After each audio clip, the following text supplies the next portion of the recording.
I think that this is really affecting, the key things, that the mobility of the tank and also its firepower to some length as well. But it also makes it a much bigger target and much more difficult to hide. And this is why this is sort of short termism. Tank design hasn't ostensibly changed in the last 110 years since the First World War. The Battle of Cambrai was the first major tank battle. And actually, even in the Battle of Cambrai, the Mark IV tank, which was the first tank that went into battle, actually had a sort of cage on top of it, actually made out of chicken wire and wood. And it was there to stop hand grenades or German sticky bombs, which the Germans threw on top of the tanks. They realized that the top of the tank was the weakest part of the vehicle. So we wind forward 110 years to what's happening in Ukraine, and tanks still pretty much look the same. They have tracks, they have a hull, and they have a turret with a big gun on it, 125 millimeter in the Russian case, caliber that is, and 120 millimeter for Western tanks like the British Challenger 2. However, warfare evolves all the time and changes. And I suppose what people are most accustomed to in Ukraine is the use of drones, the massive use of drones. Drones have been around for some time, 20 or 30 years now, but particularly the West, we've used very large drones, very capable drones. But what we've seen in Ukraine is just thousands of these sort of $500 drones off the shelf. And of particular danger to tanks has been the first person view, the FPV drones, which again, small drones that carry a hand grenade or a small amount of explosive. That in the early stage of the war, people will have seen lots of Russian tanks and some Ukrainian tanks with their turrets blown off, where these drones have flown, within feet of open hatches and drop hand grenades in.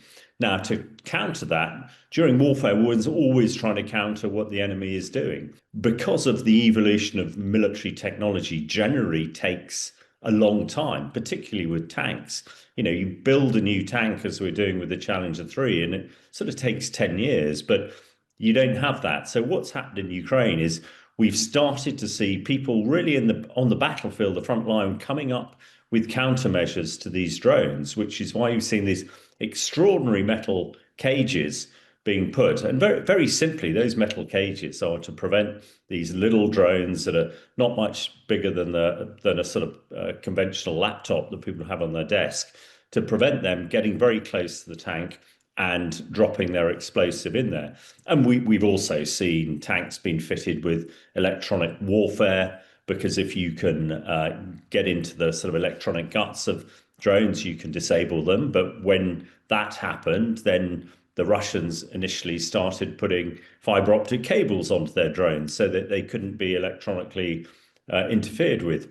But as time has gone on, we see more and more cages with tighter and tighter stuff. A tank on the battlefield in Ukraine looks rather different than it did 10 years ago. The sort of tank I was driving in Iraq and Afghanistan and elsewhere, they're almost box-like. And it's because the main threat to them is these drones, thousands of drones, but they are also still a real requirement. The tank has firepower, protection, and mobility, and that is still key on the battlefield.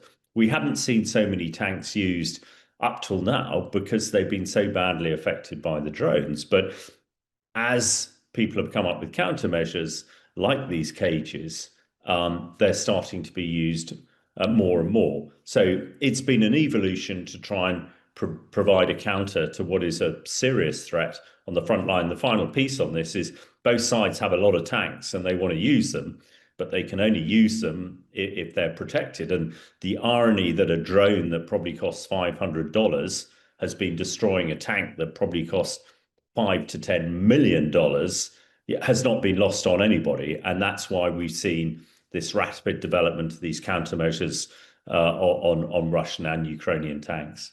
But you've also seen how a tank, ideally, a tank moves. Maneuver warfare is what it does best. A tank moving quickly. And, if I say it's moving at 40 miles an hour, people might think, crikey, that's not quick. But actually, on the battlefield, that is really quick. And if it can fire accurately on the move, and a Challenger 2 can take out a Russian tank at 3 kilometers, that is really significant. But if it's hampered with all this additional cages, it's going to be really badly affected. But it's sort of short-termism. I know the work being done, particularly in the UK and particularly at Porton Down, the UK's military scientific laboratory. Actually, they realise that having these great cages is not optimal at all. The basic idea of the tank, firepower, protection, and mobility, still really holds as good today as it did in the First World War, if you can use them to their best ability.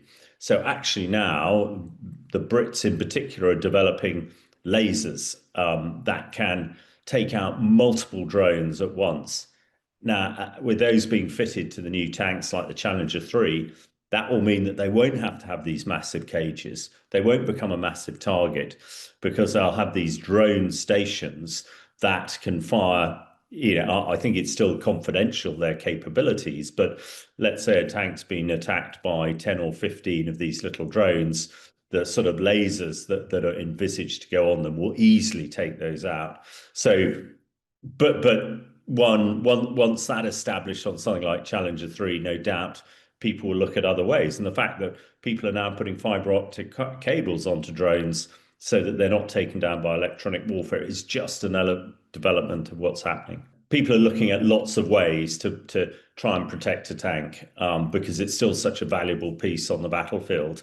And drones are very significant. So the sort of concept of operations that's been developed at the moment, from what we're learning in Ukraine, a tank will have a number of drones tethered to it. It'll have drones, way down range at target area, say 2 or 3 kilometers away, and that drone is giving a picture to the tank commander of the targets he's hitting.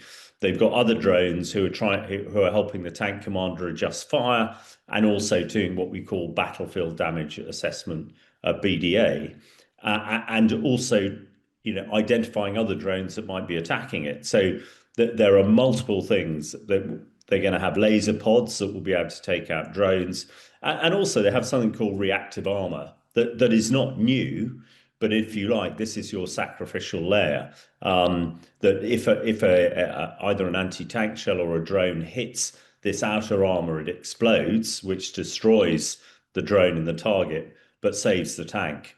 Now, so far that hasn't been hugely successful, but I think combined with lasers as a defensive aid suite, with other drones helping the tank and this reactive armor, you're going to see the tank take predominance again for a while. And it's just a question of how quickly the scientists can react to new threats. All the headlines are getting, are for the drones at the moment. But I have a strong feeling, and having looked at these, some of it's still very confidential, I accept, and I don't want to give away any sort of state secrets, as it were, but it looks as though fairly soon, the tank will dominate the drone again. But no doubt people will find ways around it. But, ever thus on the battlefield, the key thing is trying to stay one stage ahead.